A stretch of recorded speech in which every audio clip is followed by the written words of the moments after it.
Bonjour les amis.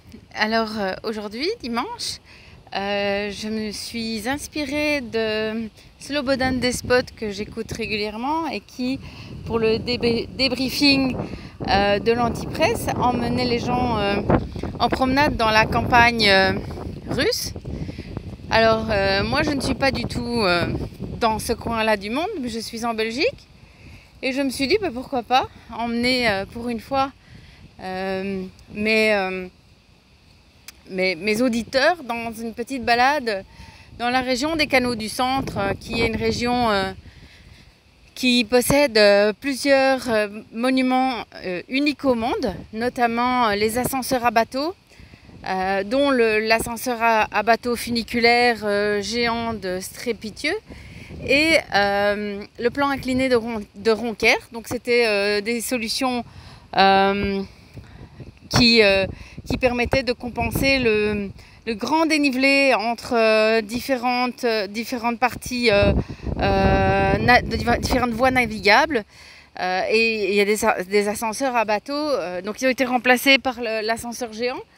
Mais les 4 ascenseurs du 19e siècle sont absolument magnifiques au niveau architectural, hein. C'est une architecture industrielle, mais bon, c'est très très beau et on peut encore les franchir en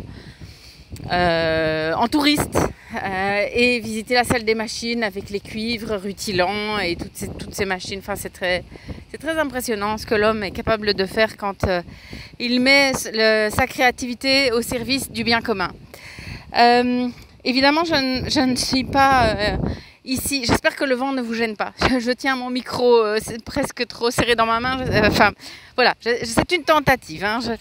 C'est une expérience. Donc, vous mettrez dans les commentaires si c'est inaudible. Mais je n'avais pas décidé de me transformer en guide touristique. Mais plutôt, j'avais toujours dans l'idée d'apporter des témoignages, j'avais envie de vous parler d'Aïssatou. Alors, Aïssatou, c'est une collègue. C'est une collègue qui a 44 ans et qui est anesthésiste et qui travaillait dans un hôpital où j'ai fait une incursion dans ma vie professionnelle. Et il travaille toujours d'ailleurs, c'est moi qui ne travaille plus, hein, parce que j'ai perdu le droit d'opérer vu que je ne suis pas rentable. Ah, regardez ça qui passe sur l'eau. Nous avons un skieur ski nautique. Voilà, donc c'est très sympa. Donc je recommence, je reprends le fil de mes pensées. J'ai perdu le droit d'opérer parce que je ne suis pas rentable. Il faut savoir que donc, les hôpitaux ont des quotas d'opération et que depuis une certaine période en 2020 où ils n'ont pu ni opérer, ni hospitaliser, ni consulter, les hôpitaux sont en grande difficulté financière. C'était déjà pas glorieux avant, mais maintenant c'est pire. Donc les hôpitaux, ils sont financés au prorata du pourcentage de l'occupation des lits. Ça veut dire qu'un hôpital se doit d'être toujours rempli, sinon il se casse la gueule au niveau économique. Et donc, j'en reviens à ma collègue Aïssatou qui vient me voir pour une petite visite. Ça fait des années que je la connais. Oups, pardon, je perds mon écouteur. Et je vois bien qu'elle est mi-figue, mi-raisin parce qu'elle sait très bien ce que je pense. Et elle est entre deux chaises. Parce qu'elle est, entre guillemets, de l'autre bord. Et donc, on a une petite discussion parce que sa fille a des problèmes de cycle depuis certaines injections expérimentales. Et elle aimerait bien être certaine que ça va passer. Et moi, je ne peux pas lui confirmer ça puisque nous sommes face à l'inconnu. Donc, mais ce que je peux constater au jour de la consultation, c'est que ça semble bien fonctionner pour sa fille. Enfin bon, donc j'espère, hein, on espère toujours. Il y a mon chien qui fait des bêtises. J'espère, viens. Il est fou mon chien. Et donc, j'espère, viens. Je suis désolée. Et donc, on a une discussion assez franche, hein, et elle me dit, mais Laurence, mais je ne pouvais pas résister. Tu n'imagines pas la pression qu'on m'a mise à l'hôpital. On m'a téléphoné plusieurs fois, on m'a envoyé des mails, les chefs de service nous harcelaient, les chirurgiens aussi. J'ai reçu des courriers. Alors, j'entends tout ce qu'elle dit. J'ai vécu exactement la même chose. Il faut le savoir, ça. C'est qu'effectivement, l'hôpital nous téléphonait pour nous donner, non pas nous demander si on était d'accord, mais nous donner des dates de rendez-vous pour les injections anti-coco. Et donc, moi, j'ai jeté tous les mails sans les ouvrir. J'ai déchiré les courriers. Et au téléphone, j'ai dit qu'il était exclu, évidemment, un coup de vent. Que je me fasse injecter et qu'on pouvait m'oublier. Et évidemment, ils ont eu du mal à m'oublier parce qu'ils m'ont téléphoné plusieurs fois. Mais bref, j'en reviens encore une fois à ma collègue. Enfin, je vois qu'elle se décompose en fait en parlant. Elle me dit, mais tu n'imagines même pas ce qui m'est arrivé. J'ai eu cette maladie terrible et j'étais toute seule dans ma chambre. Et c'était en avril 2020. J'étais toute seule dans ma chambre avec mon masque. Et on me déposait mon plateau devant la porte et personne ne pouvait venir me voir. Donc, je ne dis rien, enfin je ne dis rien. Vous imaginez la scène. Donc un médecin anesthésiste qui a une maladie respiratoire inconnue et dont on nous fait grand cas et dont on nous dit pique-pendre et qui est allongé en train de suffoquer avec son masque toute seule dans sa chambre. Enfin, si vous imaginez la scène. Elle me dit, mais j'ai perdu 7 kilos. Enfin, elle essaye... Enfin, je vois bien que on est 3 ans après. Hein, elle se rend compte du côté ahurissant. Enfin, vous êtes tout seul, vous mettez pas de masque. Enfin, bon, bref. Et elle se met à pleurer. Elle se met à pleurer. Je dis, mais t'as fait combien de doses? 4. Elle me dit 4. Elle me dit, oui, je sais ce que tu vas dire. Je sais ce que tu vas dire. Bon, ça va, je n'ai plus rien à dire. Elle me dit, mais tu ne comprends pas. Je m'occupe de toute ma famille. Tout le monde me regarde. Et je devais préserver l'avenir de mes enfants et mon standing. Mon standing. J'étais tellement désolée pour elle. Alors je dois quand même dire une chose. Je ne suis pas une femme noire. Je ne connais pas la discrimination que peuvent ressentir les femmes noires. J'ai la chance d'avoir été relativement préservée de la discrimination qu'une femme peut ressentir. Quoique, hein, il suffit d'aller chez un garagiste pour se rendre compte qu'ils nous prennent vraiment pour des imbéciles et qui pensent vraiment qu'on ne s'y connaît pas en mécanique et qu'on est des pauvres pommes. Hein. Donc il y a une certaine condescendance du monde masculin vis-à-vis des femmes, mais je ne suis pas noire et donc je peux juste me projeter dans son histoire et me dire qu'effectivement c'était très compliqué, qu'effectivement il y a certainement des gens dans sa famille qui dépendent d'elle, qui attendent au pays qu'elle leur donne un coup de main et qui peut-être attendent aussi qu'elle se casse la gueule. Enfin, je sais pas, hein, ou d'autres familles peut-être, de la jalousie. Mais est-ce qu'on sacrifie sa vie pour un standing? Je l'ai prise dans mes bras. Je lui ai donné des mouchoirs, je l'ai prise dans mes bras. Je lui ai dit, arrête de faire ces injections, c'est dangereux pour toi. Et je pense sincèrement, sa déclaration quand elle m'a dit je n'ai poussé personne à se faire injecter.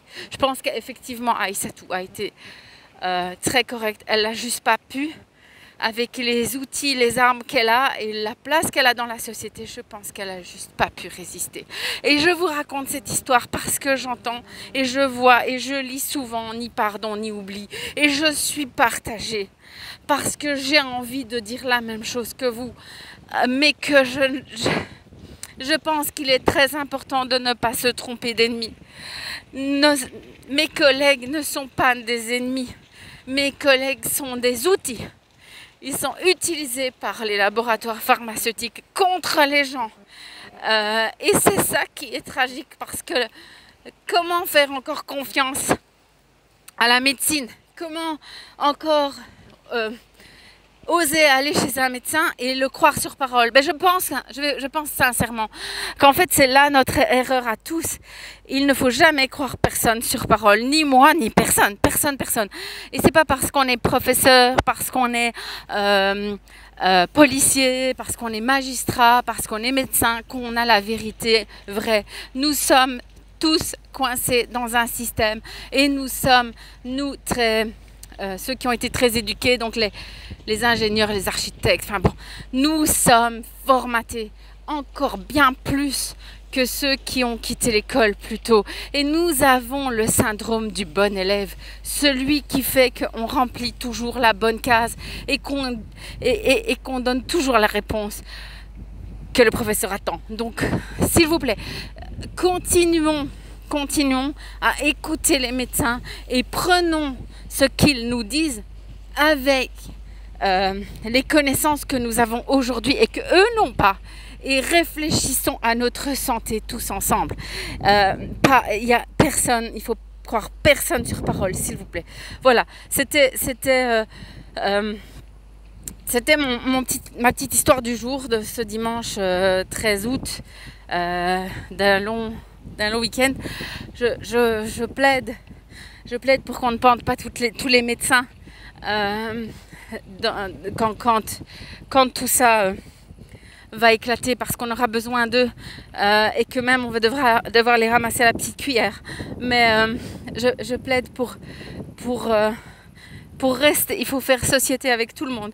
Donc restons bienveillants les uns envers les autres et n'attaquons que ceux qui le méritent vraiment, c'est-à-dire les gens qui sont derrière tout ça, l'élite mondialiste et les gens riches. Et il y a mon chien qui fait encore des bêtises et qui ennuie un pêcheur. Il est pas sage, mon chien. Je suis désolée. Il est enthousiaste. Et le voilà parti dans un buisson, on ne sait même pas où il est. Il est grave. Donc voilà, c'est ce que je voulais dire aujourd'hui, et je m'excuse des conditions si la bande son est mauvaise, mais j'ai pas résisté à l'envie de vous emmener un petit peu en balade sur les canaux du centre, et en plus il fait beau. Pour une fois le réchauffement climatique est à 23 degrés, ce qui est très agréable, puisque il y a quelques jours, il était à 16 et on recevait des sauts sur la tête. Donc voilà. Et en plus, dans le ciel, je ne vois pas de traînées bizarres. C'est très sympa. Donc je vous embrasse tous. Restons unis. Continuons à tendre la main aux autres, à ceux qui dorment. C'est seulement comme ça qu'on pourra les réveiller. Garder le contact, garder la communication et sauver des âmes. Hein, c'est vraiment, enfin moi j'ai cette conviction que nous sommes là pour arracher les âmes aux griffes de l'ennemi, et les griffes de l'ennemi, c'est le mal absolu.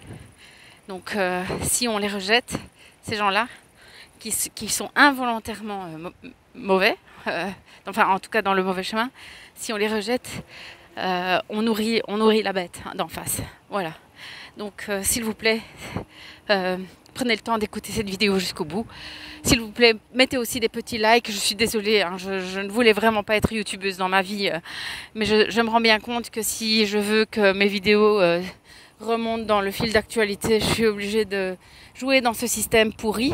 Donc des petits likes, des petits pouces bleus, des partages, des commentaires, et puis comme toujours, je vous embrasse, je vous aime, parce que vous êtes humains comme moi, vous êtes mes frères, vous êtes mes sœurs. Voilà.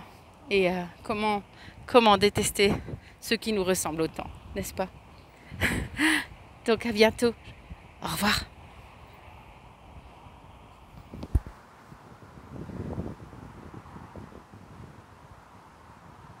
Ça c'est Jasper.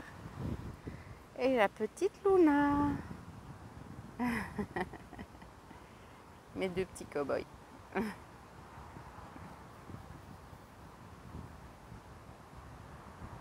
Ah, c'est bien d'être chien, mais tranquille.